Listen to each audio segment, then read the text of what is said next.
ఇక అర్చన అమ్మవారి ముందు నిలబడి, నేను లేకపోతే అమ్మ ఆ కుటుంబంతో కలిసి ఉంటుంది. అందుకే నేను చనిపోవాలని నిర్ణయం తీసుకున్నాను. నా చావు వార్త నా కుటుంబానికి తెలిసేలా చెయ్యి. అక్షయ రూపంలో నాకు చావుని ప్రసాదించు. అదే నా పాలిట వరం అనుకుంటాను అని అర్చన అమ్మవారి ముందు ఏడుస్తూ అడుగుతూ ఉంటుంది. మరోవైపు అవని ఒక్కతే కూర్చొని కన్నీళ్లు పెట్టుకుంటూ, శ్రీకర్, అవని నా జీవితంలోకి మళ్ళీ అడుగు పెట్టాలంటే అక్షయను వదులుకోవాలి అని చెప్పిన మాటని తలుచుకుంటూ చాలా బాధపడుతూ ఏడుస్తూ ఉంటుంది. అందులో అక్కడికి అర్చన వచ్చి, మేడం, అక్షయ్కి సంబంధించి కొన్ని ముఖ్యమైన విషయాల్ని మాట్లాడాలి అని చెప్తూ ఉండగా, చెప్పమ్మా అని అవని అడుగుతూ ఉంటుంది. విన్న తర్వాత కంగారు పడకూడదు. అక్షయ నాకు గుళ్ళో కనిపించింది. ఇంటి పరిస్థితులు బాలేదు అని తనకి ఎలా తెలిసిందో కానీ ఈసారి తన పుట్టినరోజుకి వద్దామనుకుంది కదా, ఇప్పుడు రానంటుంది. ఈ పుట్టినరోజుకి కాదు, జీవితంలో ఇంకెప్పుడు మిమ్మల్ని కలవనని చెప్పింది. కాబట్టి మీరు శ్రీకర్ సార్ విషయంలో నిర్ణయం మార్చుకోండి. సార్ దగ్గరికి తిరిగి వెళ్ళిపోండి. అక్షయ్తో ఇంట్లో అడుగు పెడతానంటూ పంతాలకి పోకండి. అటు బిడ్డకి దూరంగా ఇటు భర్తకి దూరంగా ఉండకండి.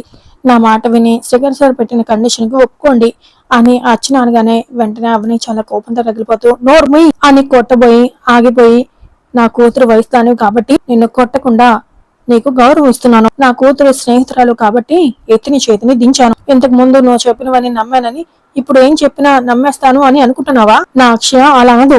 నా అక్షయ నాకు శాశ్వతంగా దూరం అయిపోదు. నా బిడ్డ నా దగ్గరికి వస్తుంది. నువ్వు అబద్ధం చెప్తున్నావు. నువ్వు అలా చెప్పడం పద్ధతిగా లేదు. నా అత్తింటి వాళ్ళు వచ్చి కండిషన్ పెట్టి వెళ్ళిపోయిన తర్వాత నువ్వు ఇలా ఎందుకు చెప్తున్నావు? ఇది నమ్మశక్యంగా లేదు. ఒకవేళ నువ్వు నా అత్తింటి వారితో కలిసిపోయావా? ఎలాగైనా నన్ను ఆ ఇంటికి రప్పించడానికి వేసిన ప్లాన్ లో నువ్వు కూడా ఒక భాగం అయిపోయావా అని అవని అడుగుతుండగా, ఎందుకమ్మా అలా అంటావు అని అర్చన అడుగుతూ ఉంటుంది. నీ మాటల్లో నీ ప్రవర్తనలో తేడా వచ్చేస్తుంది. అందుకే ఇలా మాట్లాడాల్సి వచ్చింది. ఎప్పుడు నా కూతురు గురించి మాట్లాడొద్దు.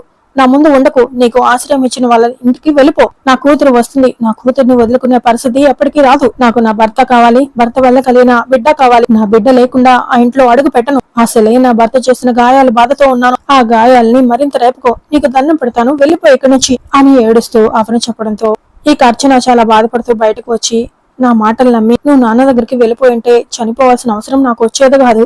ఇప్పుడు నీ మాటలు విన్న తర్వాత చావే సరైన నిర్ణయం అని అనిపిస్తుంది. అప్పుడు మీరిద్దరూ కలుస్తారు అని అనుకుంటూ అర్చన చాలా బాధపడుతూ అక్కడి నుంచి వెళ్తూ ఉంటుంది. మరోవైపు మాయ ఒక్కతే కూర్చొని చాలా సీరియస్ గా గేమ్ ఆడుతూ ఉండగా అందులో అక్కడికి వాళ్ళ ఫ్రెండ్ వచ్చి, బాగా టెన్షన్ గా ఉన్నప్పుడు నువ్వు ఈ గేమ్ ఆడతావు, దేని గురించి నీ టెన్షన్ అని అడుగుతూ ఉంటుంది. నీకు తెలిసిన విషయమే కదా, మళ్ళీ తెలియనట్టు ఎందుకు అడుగుతావు అని అంటూ మాయ తన చేతిలో ఆడుతున్న గేమ్ ఆడ పడేస్తూ ఉండగా, ఇది కంప్లీట్ చేయకుండా నువ్వెప్పుడు అలా పెట్టేదాన్ని కాదు. అంటే శ్రీకర్ విషయంలో రాహుల్ విషయంలో నీ సిచ్యువేషన్ ఇలా ఉందన్నమాట అని వాళ్ళ స్నేహితురాలు అడుగుతుండగా, ఇక రాహుల్ పెట్టిన ఎంగేజ్మెంట్ రింగ్ చేతిలోంచి తీసి శ్రీకర్ మాటలే తలుచుకుంటాం. ఈ ఎంగేజ్మెంట్ చేతి నుంచి తీయటం చాలా సులభంగా ఉంది. మనసులోంచి శ్రీకర్ ని తీసేయడం అన్న థాట్ మాత్రం చాలా పెయిన్ఫుల్ గా ఉంది. రాహుల్ ని పెళ్లి చేసుకుంటే జస్ట్ ఒక పార్ట్నర్ దొరికినట్టు, శ్రీకర్ ని చేసుకుంటే లైఫ్ తిరిగినట్టు, ఇటువంటి డైల్మాలో ఉండటం ఇబ్బందిగా ఉంది అని మాయ అంటుంది.